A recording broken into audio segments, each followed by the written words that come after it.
You think you know volcanoes? Mount St. Helens, Vesuvius, Krakatoa? Those are garden variety disasters compared to what we're about to discuss. We're talking about supervolcanoes, volcanic systems so massive that when they blow, they don't just reshape a landscape, they reset civilizations. They trigger ice ages, they push species to extinction. The last time one of these monsters erupted at full force was 25,600 years ago in New Zealand. Since then, we've built cities on top of 7 of these sleeping giants, and every single one shows signs of waking up. Ground swelling, earthquake swarms, gas emissions spiking. This isn't fear-mongering, this is documented fact. Which one will erupt next? What happens when it does? And why are scientists more concerned now than they've been in decades? If you value documented volcanic history and geophysical monitoring like this, subscribe. It's the best way to support our work. Also comment from which city you're hearing this from. Also, this script is researched and factual. Using sources from the United States Geological Survey's Yellowstone Volcano Observatory monthly reports published through October 2025, the Smithsonian Institution's Global Volcanism Program database updated September 30th, 2025, and peer-reviewed studies published in Science Advances in July 2025, analyzing 86,276 earthquakes beneath Yellowstone between 2008 and 2022, using machine learning algorithms. Now back to the information. Let's define terms. A supervolcano isn't a technical classification. It's shorthand for any volcanic system capable of a VEI-8 eruption. VEI stands for Volcanic Explosivity Index. It's logarithmic. Each number up is 10 times more powerful. VEI-8 means ejecting over 1,000 cubic kilometers of material in a single event. That's not lava trickling down a mountainside. That's 240 cubic miles of rock, ash, and superheated gas blasted into the stratosphere in days or weeks. For context, Mount St. Helens in 1980 was VEI-5, 1 cubic kilometer. Krakatoa in 1883 was VEI-6, about 25 cubic kilometers. Toba in Indonesia 74,000 years ago was VEI-8, 2,800 cubic kilometers. Big enough to drop global temperatures by 3 to 5 degrees Celsius for years. Big enough to leave ash deposits 15 centimeters thick across the entire Indian subcontinent. Big enough that some researchers think it nearly wiped out humanity. Number 1, Yellowstone, Wyoming, Montana. Idaho, the big one everyone knows about. The caldera sits under Yellowstone National Park, 45 by 34 miles wide, formed 640,000 years ago when the last major eruption ejected 1,000 cubic kilometers of the Lava Creek Tuff. Before that, 1.3 million years ago, the Mesa Falls eruption. Before that, 2.1 million years ago, the Huckleberry Ridge eruption, 2,500 cubic kilometers, 3 major blasts in 2 million years. That's one every 600,000 to 800,000 years. We're past due by some estimates. Don't panic yet. Yellowstone sits on a hot spot, a plume of superheated mantle rock rising from deep in the earth. The hot spot doesn't move. The North American plate does, drifting southwest at about 2.5 centimeters per year. The hot spot burns through the crust like a blowtorch through sheet metal, leaving a track of calderas across Idaho. The most recent is Yellowstone. Beneath the park, seismic imaging shows a magma chamber 5 to 15 kilometers deep, roughly 55 kilometers long, 18 kilometers wide. That's enough molten and semi-molten rock to produce a major eruption if the conditions align. But the chamber is mostly solid crystal mush. Only about 5 to 15% melt, according to studies published in Geophysical Research Letters in 2023. Not enough to blow. What's happening now? Earthquake swarms. During October 2025, the University of Utah seismograph stations located 180 earthquakes in the Yellowstone region. Largest was magnitude 3.7 on October 5th. 4 swarms occurred that month. One 14 miles southwest of Mammoth Hot Springs with 42 quakes, another near West Thumb with 23 quakes, a third 6 miles north of West Yellowstone with 12 quakes. Normal. Yellowstone experiences 1,500 to 2,500 earthquakes every year. Most are magnitude 2 or smaller. A July 2025 study published in Science Advances used machine learning to reanalyze historical seismic data from 2008 to 2022. The team identified 86,276 earthquakes, 10 times more than previously recorded. More than half occurred in swarms along immature, rough fault structures beneath the caldera. The faults are breaking and adjusting as the crust deforms. Ground deformation. Since 2015, the caldera has been subsiding, sinking, at a rate of about 1 to 2 centimeters per year. GPS stations in the Norris Geyser Basin recorded the end of seasonal uplift in mid-October 2025. Long-term subsidence resumed. The resurgent dome, the bulge in the caldera center, rose 75 centimeters between 1979 and 2014 and started dropping. This isn't magma rising. This is the hydrothermal system adjusting, hot water and gases moving through the rock. The USGS Yellowstone Volcano Observatory monitors the system with dense arrays of seismometers, GPS stations, gas sensors, and satellite radar. If magma were pushing up fast, they'd see it. Right now, the alert level is normal, green, background activity, but Yellowstone isn't dead. In July 2024, a hydrothermal explosion at Biscuit Basin hurled rocks and boiling water into the air, temporarily closing the area. No magma involved, just superheated water flashing to steam when pressure dropped. These explosions happen at Yellowstone. They're small scale compared to a caldera eruption, but they're proof the system is live. Beneath the park, temperatures reach 200 degrees Celsius at shallow depths. The geothermal system feeds 3 power plants producing 40 megawatts.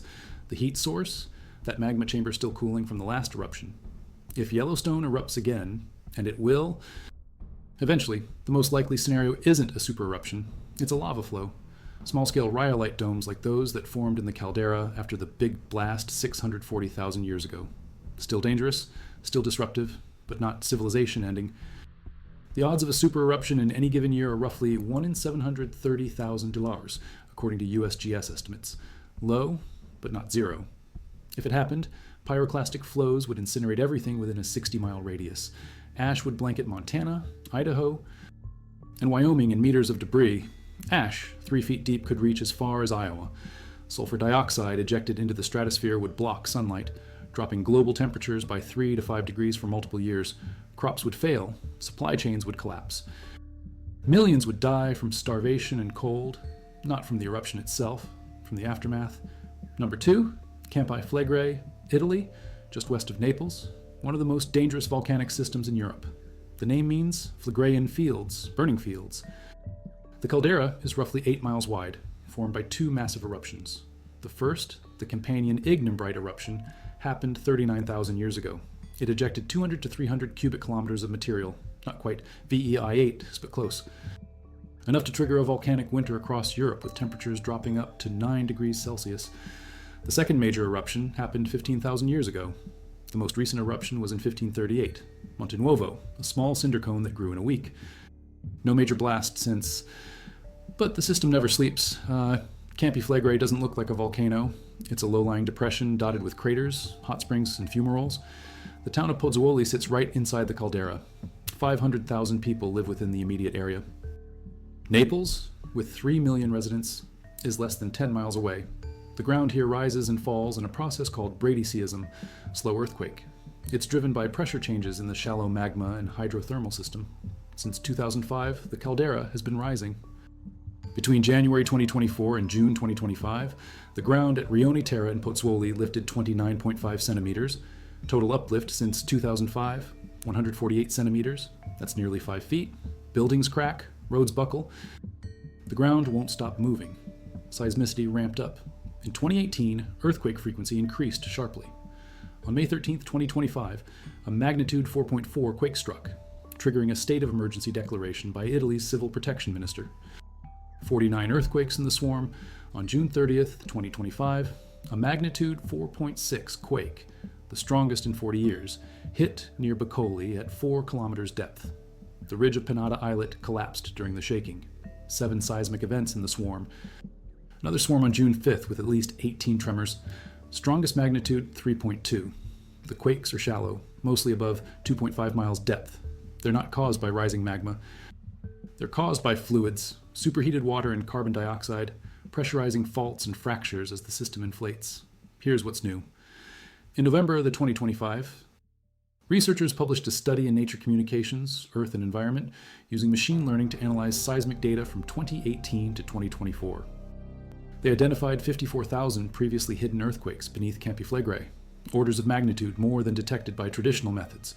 The quakes outline a ring fault, a circular fracture encircling the uplifted zone. This ring fault is the caldera's structural skeleton. If a future eruption happens, it'll likely nucleate along this fault. The study also confirmed all seismic activity is shallow, no sign of magma pushing toward the surface. but that could change fast. The director of the Vesuvius Observatory, Francesca Bianco, stated in March 2025, "There's no type of process that gives us a sign of imminent eruption. For this to happen, magma must rise to the surface, and this is not happening. The alert level remains yellow, vigilance required. Monitoring includes GPS, seismometers, gas sensors, and satellite radar. Uplift rates since April 2025 have averaged 15 millimeters per month. That's half an inch every 4 weeks. Stress builds, faults adjust. The question isn't if Campi Flegrei will erupt again, it's when and how big. If a major eruption occurred today, Naples and Pozzuoli would face pyroclastic flows, ashfall, earthquakes, and landslides across southern Italy, acid rain, air pollution, infrastructure collapse. The 1982 to 1984 Brady seismic crisis caused extensive building damage in Pozzuoli and forced evacuations of the historic center. The current crisis hasn't caused comparable damage yet because of seismic retrofitting since the 80s and different building construction. Most structures are 3 stories or less, reinforced concrete or masonry, but if the big one comes, 500,000 people are in the immediate blast zone. Number 3, Toba, North Sumatra, Indonesia. The largest eruption in the last 2 million years happened here 74,000 years ago. The caldera is 35 by 100 kilometers, 62 by 21 miles. It's now Lake Toba, the world's largest volcanic lake. 1,700 square kilometers of surface area, over 500 meters deep in places. The island in the center, Samosir, is a resurgent dome, magma pressure lifting the caldera floor after the collapse. The youngest Toba tuff eruption ejected 2,800 cubic kilometers of material. Some estimates go as high as 3,200 cubic kilometers. Pyroclastic flows covered at least 20,000 square kilometers to depths of 600 meters near the vent. Ash blanketed South Asia, 15 centimeters thick across the Indian subcontinent, 6 meters thick in central India at one site, 9 meters in parts of Malaysia. Ash reached the South China Sea, the Arabian Sea, the Central Indian Ocean basin. Over 38 million square kilometers received at least 1 centimeter of ash, 7.5% of Earth's surface. The eruption lasted 9 to 14 days. The eruption column may have reached 30 to 50 kilometers into the stratosphere. Global temperatures dropped. Greenland ice cores show a pulse of reduced organic carbon sequestration. Marine records from the South China Sea show 1 degree Celsius cooling for 1,000 years after the eruption. The Arabian Sea confirms the Toba ash layer occurred after the onset of Greenland's stadial 20 Celsius, a cold event that started 74,000 to 74,200 years ago and lasted 1,500 years. Whether Toba caused or intensified the cooling is debated. Some researchers argue the eruption triggered a volcanic winter that nearly wiped out humanity, the Toba catastrophe theory. Genetic studies suggest a population bottleneck around that time, with human numbers dropping to perhaps a few thousand individuals globally. Other studies dispute this. Archaeological sites in India show human activity before and after the eruption with no major gap. Stone tools below the ash layer are dated to 77,000 plus or minus 4,000 years. Tools above the ash are no older than 55,000 years. The gap might be sediment removal, not population collapse. Toba sits on the Sunda Arc, where the Indo-Australian plate subducts under the Eurasian plate at 6.7 centimeters per year. The subduction feeds magma into the crust. The caldera formed through 4 major eruptions over 1.2 million years. The oldest caldera erupted around 1.2 million years ago. The latest was the youngest Toba tuff, 74,000 years ago. Since then, smaller eruptions, lava domes. Pusuk Bucket volcano on the south margin of the caldera is sulfaterically active. Hot springs, fumaroles, sulfur deposits. Seismic activity occurs. Major earthquakes hit the region in 1892, 1916, 1920 to 1922, 1987. The Sumatra fracture zone runs nearby. The 2004 magnitude 9.1 Indian Ocean earthquake epicenter was 300 kilometers from Toba. The 2005 magnitude 8.7 Nias Simuliu earthquake was similar distance. Is Toba still active? Yes. A 2016 study revealed the magma chamber beneath Lake Toba contains 50,000 cubic kilometers of eruptible magma, 30 to 50 kilometers underground. That's 4 times larger than the volume of Lake Superior, bigger than Yellowstone's magma chamber. But size doesn't mean imminent eruption. Most of that magma is solid crystal mush. A 2021 study published by researchers from China, Indonesia, Malaysia, Taiwan, and Switzerland used thermal modeling to reconstruct how Toba's magma reservoirs prepared for the super eruptions. They developed techniques to evaluate eruptive potential by analyzing the thermal state of the magma. The method can be applied to other supervolcanoes. The goal? Predict which systems are thermally primed to blow.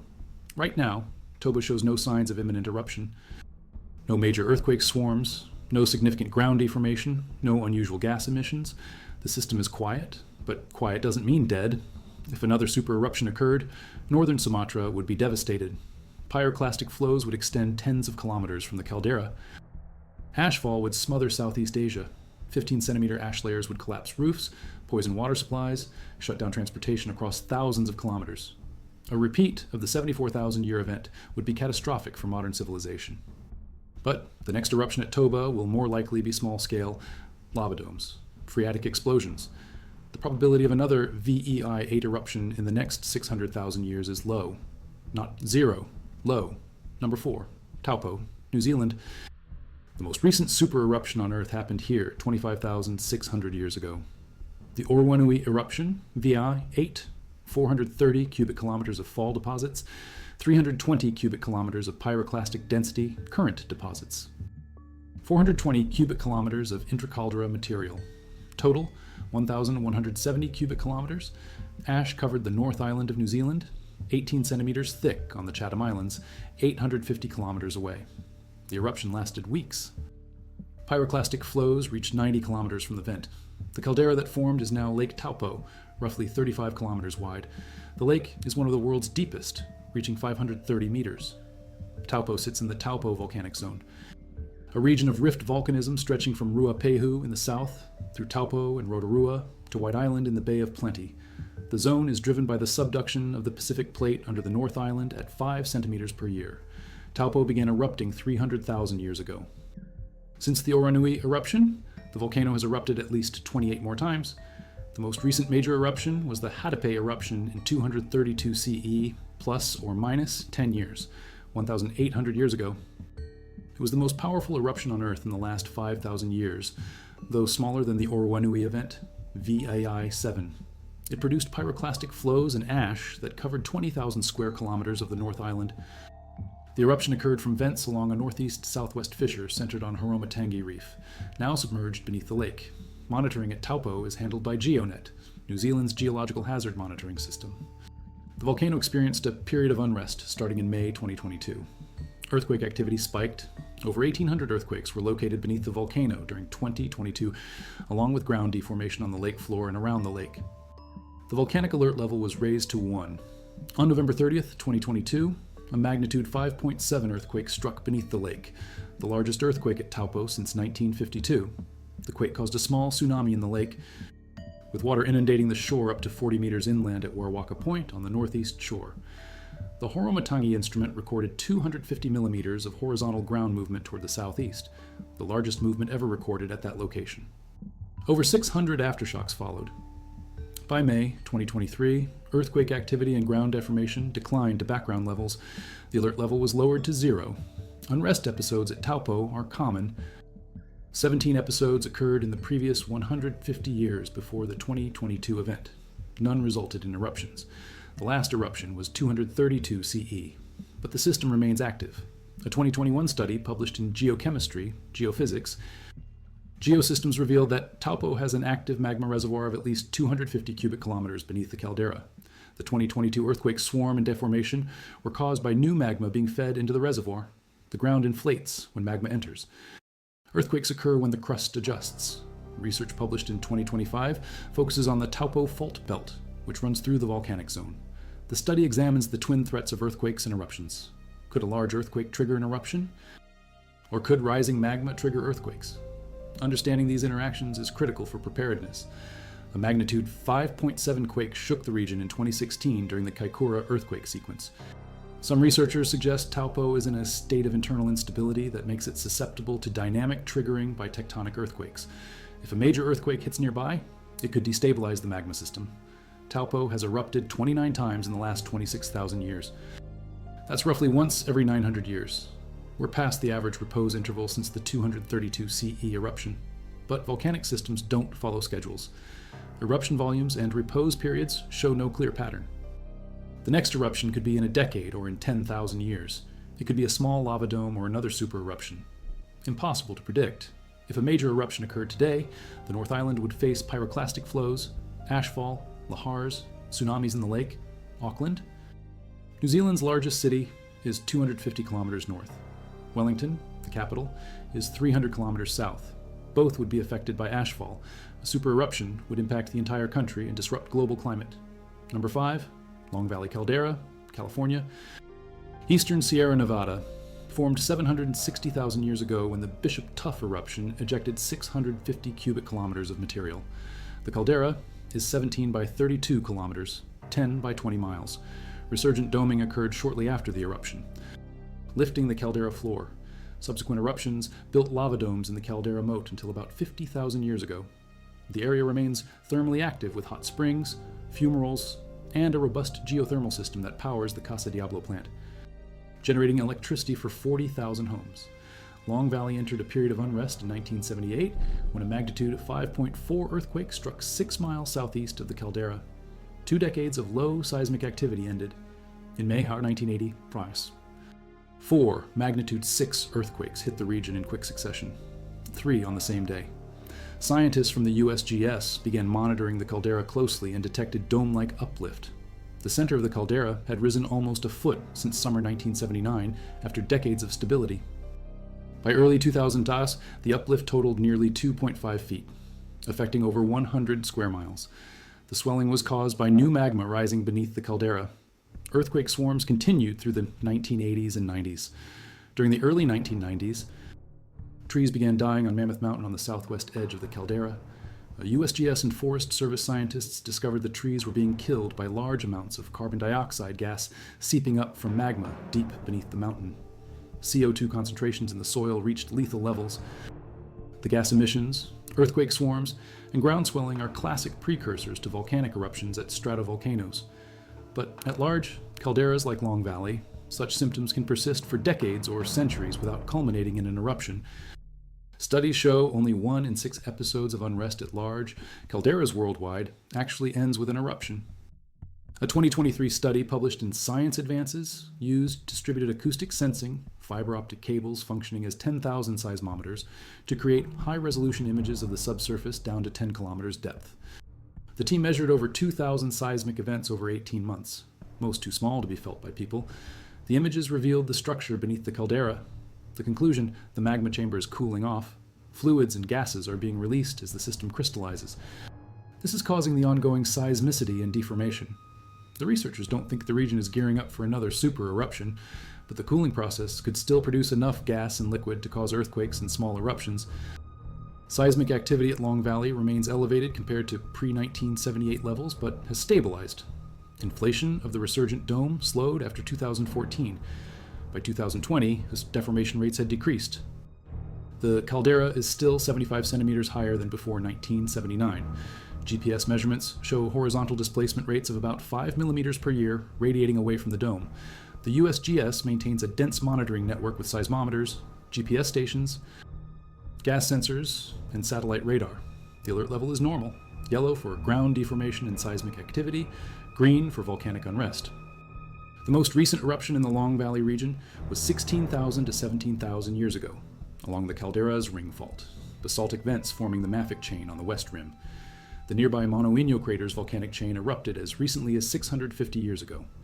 Small to moderate eruptions occur somewhere along the chain every few hundred years. The possibility remains that unrest could escalate to an eruption within weeks. If Long Valley erupted today, the immediate area would face pyroclastic flows, ashfall, lahars. Communities like Mammoth Lakes would be in the blast zone. Ashfall could reach Los Angeles, San Francisco, and beyond, depending on wind patterns. A super eruption would blanket California in meters of ash, disrupt water supplies from the Sierra Nevada, shut down highways and airports, and trigger a volcanic winter. The odds of a super eruption in any given year are extremely low, but small-scale eruptions remain possible, especially along the Inyo monochain. Number 6, Valles Caldera, New Mexico, Jemez Mountains, formed 1.25 million years ago when the Bandelier Tuff eruption ejected 280 cubic kilometers of material. The caldera is 13.7 miles wide.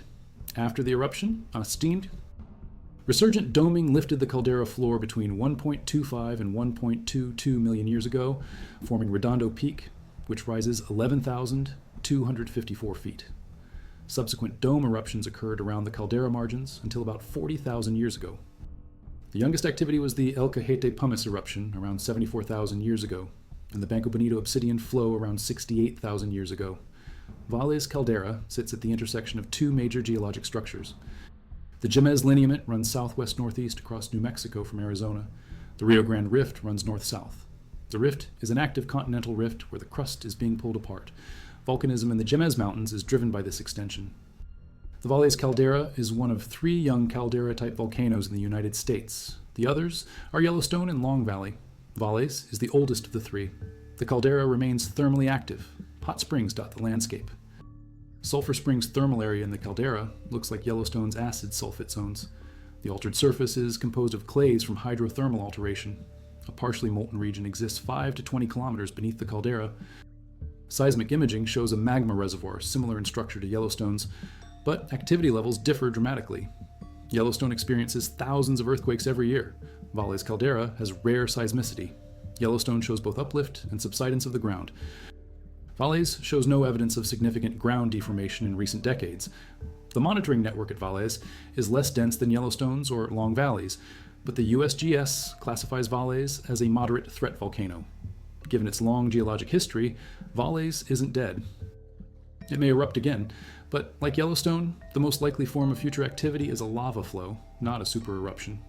The El Cajete pumice eruption 74,000 years ago may represent the beginning of a new eruptive phase. Some geologists suggest the caldera could be entering a new cycle, but the repose time between major eruptions at Valles is hundreds of thousands of years. The caldera formed 1.25 million years ago. The most recent eruption was 68,000 years ago. That's a long gap. The area has significant geothermal potential. The Valles geothermal system fuels hot springs and could support small-scale geothermal projects for clean energy. But any development requires careful monitoring to ensure it doesn't trigger volcanic unrest.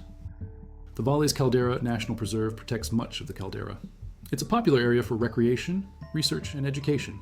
The landscape is stunning. Grass valleys, or valles, surrounded by caldera walls and resurgent domes. The largest valley is Valle Grande, accessible by paved road. If Valles erupted today, the impact would depend on the eruption size. A lava flow would threaten the immediate area around the caldera, but wouldn't affect distant regions. An explosive eruption producing pyroclastic flows and ash would impact northern New Mexico. Los Alamos, site of a major national laboratory, sits just east of the caldera. Santa Fe is 35 miles southeast. Albuquerque is 65 miles south. A supereruption would devastate the region and affect the entire southwestern United States. But the probability of such an event in the near future is extremely low. Valles shows no signs of imminent activity. No earthquake swarms, no ground deformation, no unusual gas emissions. The system is quiet. Number 7, Ira Caldera, Japan, Kagoshima Bay.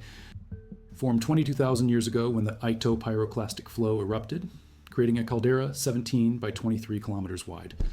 The caldera is in the northern half of Kagoshima Bay on Kyushu, Japan's southwestern main island. Inside the caldera, the post-caldera Sakurajima volcano has been building for 13,000 years. Sakurajima is one of Japan's most active volcanoes. It erupts constantly, thousands of small explosions every year, ash plumes rising kilometers into the sky. The city of Kagoshima, population 680,000, sits just 8 kilometers from the summit. Sakurajima has 3 peaks, Kitadake, Nakadake, and Minamidake. Kitadake is the highest, but it stopped erupting around 4,850 years ago. Activity shifted to Minamidake Hintuunjabo, which has been erupting since. The 1914 eruption was a major event. It produced lava flows that connected Sakurajima Island to the Asumi Peninsula, turning it into a peninsula. The eruption ejected 1.5 cubic kilometers of material. Lava flows buried villages. Seismic precursors included months of felt earthquakes. The eruption began on January 12th and lasted until February. Sakurajima's activity became more prominent in 1955 and has been nearly continuous since. The Sakurajima Volcano Observatory was established in 1960 to monitor eruptions. Monitoring is critical because of the dense population nearby. Predictions of large eruptions can save lives. The Japan Meteorological Agency maintains an alert system with levels from 1 to 5. Sakurajima currently sits at alert level 3, restricted access to the mountain. The public is warned to stay 1 to 2 kilometers from the craters. Ongoing activity in 2024 and 2025 includes frequent eruptive events at Minamideki crater. Ash plumes rise 1 to 3 kilometers above the crater rim. Explosions eject large blocks 300 to 1,000 meters from the vent. Sulfur dioxide emissions are high, averaging 1,700 to 4,300 tons per day, depending on the measurement. Ground deformation shows both inflation and deflation cycles as magma enters and exits the shallow system. Continuous GPS observations detect gradual expansion along the baseline that borders the Era caldera, indicating deep underground expansion. Magma has been accumulating deep beneath the caldera for a long time. On November the 16th, 2025, Minamideki crater erupted at 12:57 a.m. Japan Standard Time. The eruption plume reached 4,400 meters, 14,400 feet into the atmosphere. Volcanic rocks reached the fifth station, 1.2 kilometers from the crater. Ashfall was forecast for parts of Kagoshima, Kumamoto, and Miyazaki prefectures. No injuries or building damage were reported. This is typical Sakurajima behavior. Small but frequent eruptions. The system vents pressure regularly, preventing the buildup that could lead to a catastrophic blast. But Sakurajima draws its magma from the same reservoir that fed the Era caldera forming eruption 22,000 years ago. Seismic studies show the magma chamber beneath Kagoshima Bay is still active. If another caldera forming eruption occurred, it would be devastating. The 22,000 year ago eruption ejected several hundred cubic kilometers of material. Pyroclastic flows destroyed an area of at least 20,000 square kilometers. Ash buried Kyushu. A repeat event today would impact millions of people. Kagoshima would be in the pyroclastic flow zone. Much of southern Japan would be blanketed in ash. The economic and human toll would be catastrophic. A 2016 study by researchers from Bristol University and the Sakurajima Volcano Research Center suggested the volcano could have a major eruption within 30 years. That timeline is speculative. Major eruptions are notoriously difficult to predict. But the constant activity at Sakurajima keeps the system primed. Magma intrusion rates are high. The volcano inflates between explosions. Gas emissions stay elevated. All signs point to continued eruptions. The question is whether one of those eruptions will escalate into something much larger.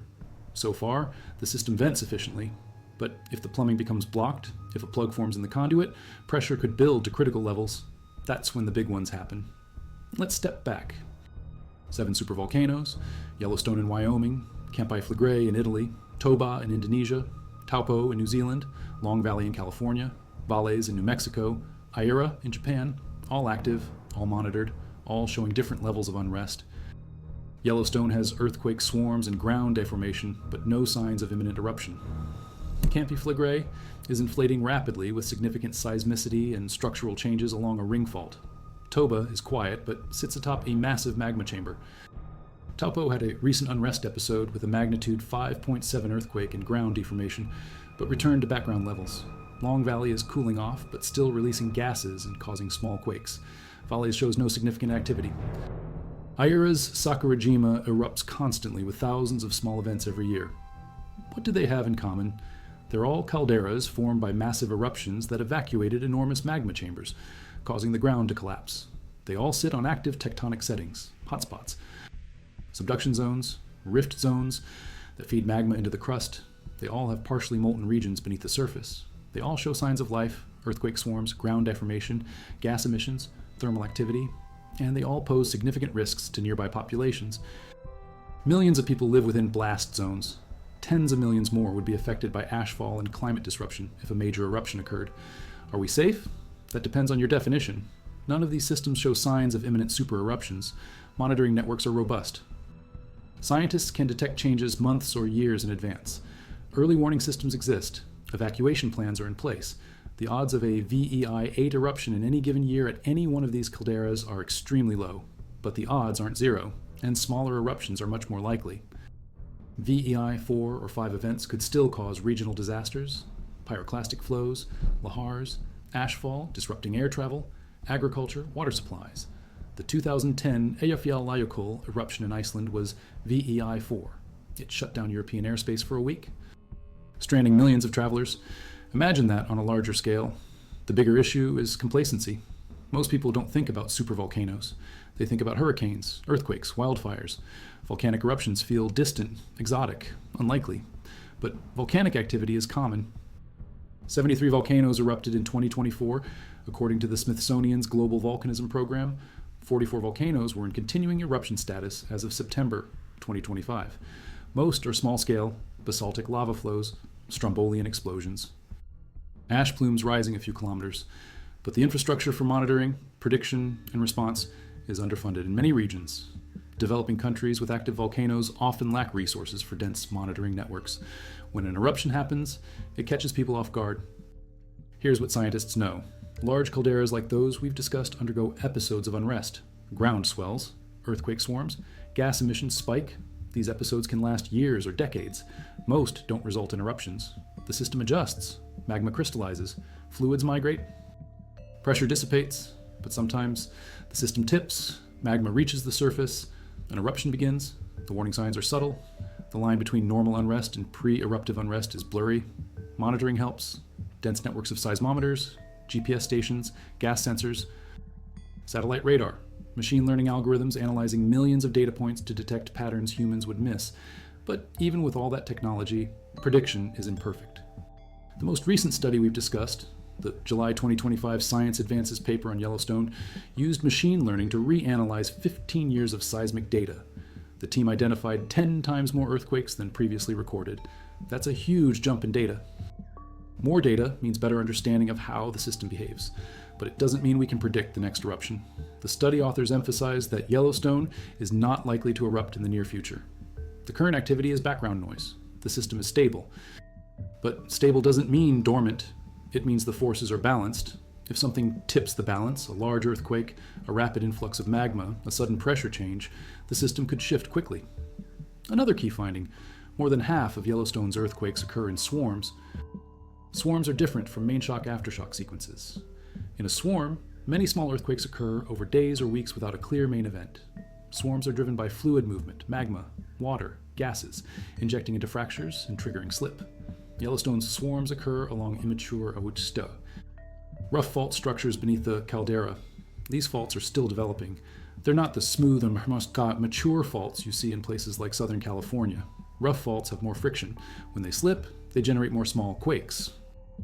Understanding swarm behavior helps scientists distinguish between tectonic earthquakes and volcanic earthquakes. Campi Phlegrae's ring fault discovery in November 2025 is another breakthrough. The ring fault outlines the caldera's structural boundary. It's the zone where stress concentrates.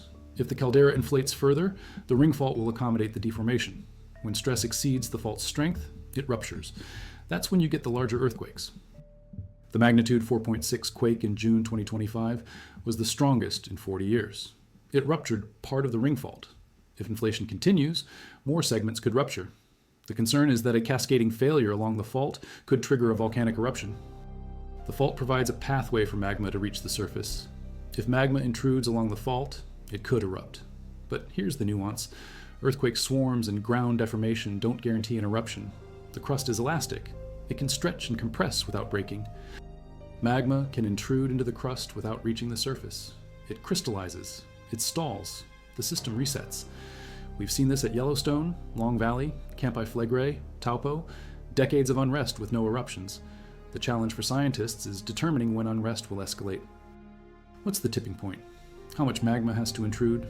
How fast does it have to rise? What's the threshold pressure? These are open questions. One framework that helps is the concept of eruptible magma. Not all magma in a chamber is liquid. Most is crystal mush, a solid framework of crystals with melt trapped in the pores. Only the melt-rich regions can erupt. If the melt fraction is too low, the magma is too viscous to flow. It's locked in place. Eruptions require mobilizing the melt. That happens when fresh hot magma intrudes from below, heating the mush and increasing the melt fraction, or when volatiles, water, carbon dioxide, sulfur dioxide, exsolve from the melt, creating bubbles that drive expansion and fragmentation. The eruptible magma volume determines the size of a potential eruption. Yellowstone's chamber contains enough melt to produce a 30 cubic kilometer eruption. According to some models, that's VEI6. Not a super eruption, but still large. Toba's chamber contains enough melt for a much larger event, but mobilizing that melt would require extraordinary conditions. Another factor is the tectonic setting. Yellowstone sits on a hotspot. The mantle plume provides a steady heat source, but the North American plate is moving. The hotspot stays put. Eventually, Yellowstone will drift off the hotspot. The magma supply will decrease. The system will cool. That's already happening. Yellowstone's eruption rate has been declining, and the intervals between major eruptions are getting longer.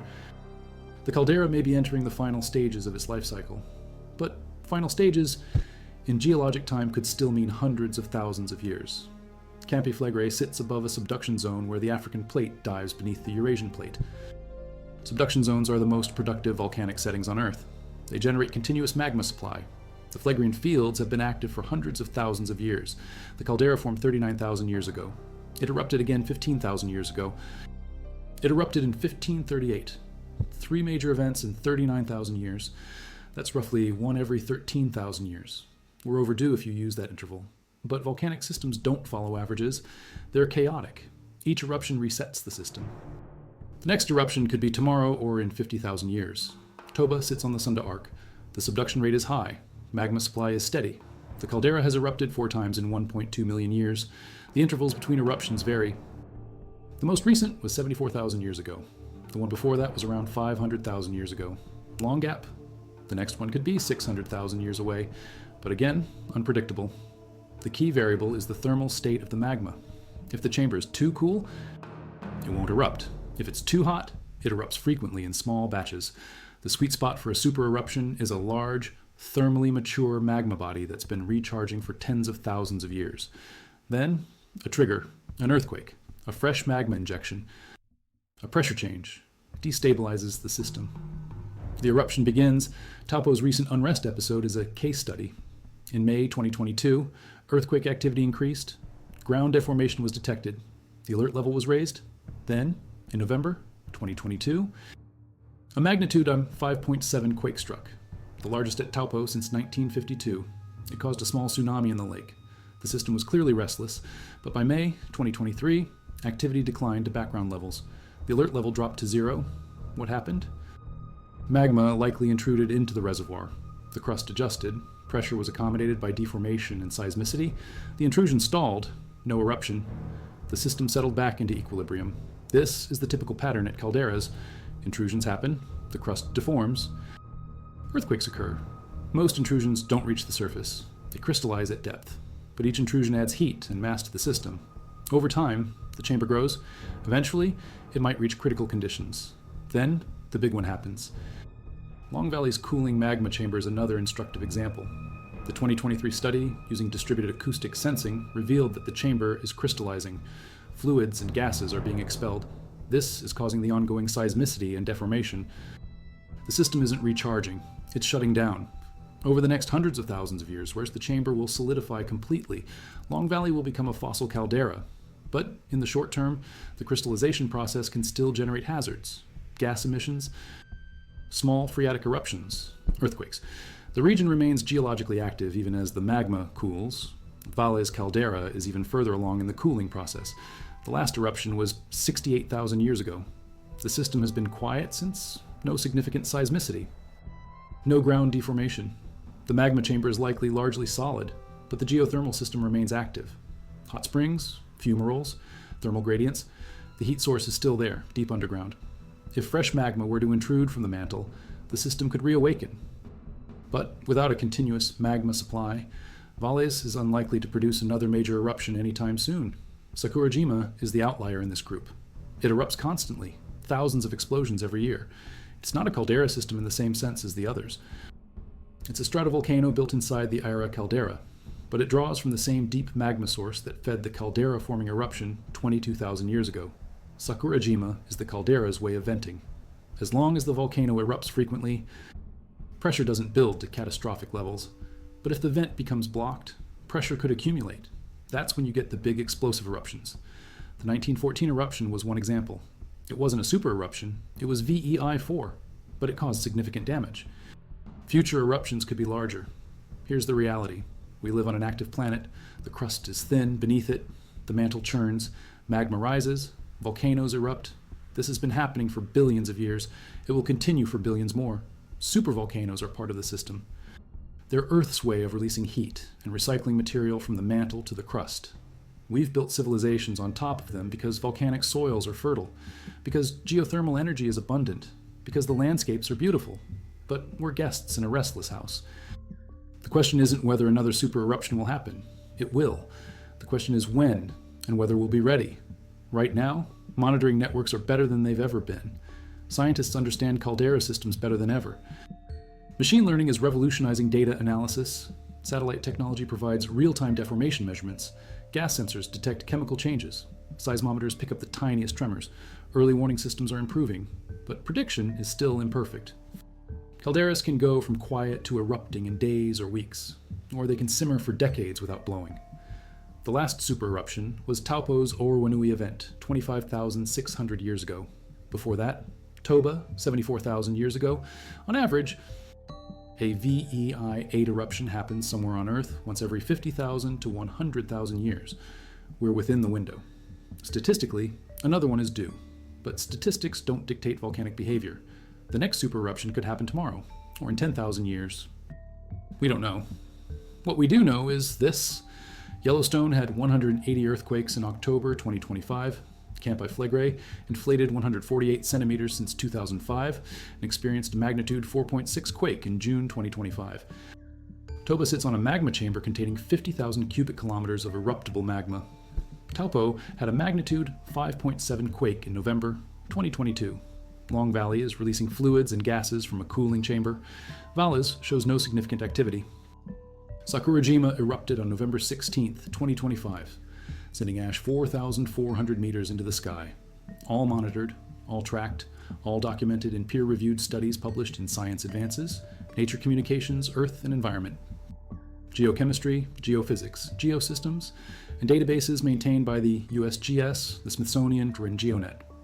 In late 2025, researchers found a massive ring fault beneath Campi Flegrei using machine learning analysis of 54,000 hidden earthquakes. The fault maps the caldera's structural boundary. It's where the next eruption will likely nucleate. The study was published in November. It redefines the risks in the Italian supercaldera. This is the level of detail scientists are working with now. Not guessing, mapping, measuring, modeling. But even with all this data, the future is uncertain. Calderas are chaotic systems. Small changes in initial conditions can lead to wildly different outcomes. A fresh magma intrusion could trigger an eruption, or it could stall. An earthquake could destabilize the system, or it could relieve stress. We're watching, we're learning, we're preparing, but we can't control it. The 7 supervolcanoes that could wake up are already awake. They're not sleeping. They're breathing, slow, deep, patient. Yellowstone exhales, earthquake swarms.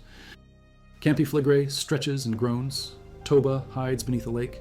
Taupo trembles and goes quiet. Long Valley releases its heat. Valles dreams of its past. Sakurajima roars every day. They're all alive. The question is whether they'll stay quiet long enough for us to die of old age. Or whether one of them will remind us that we're temporary, and the Earth is not.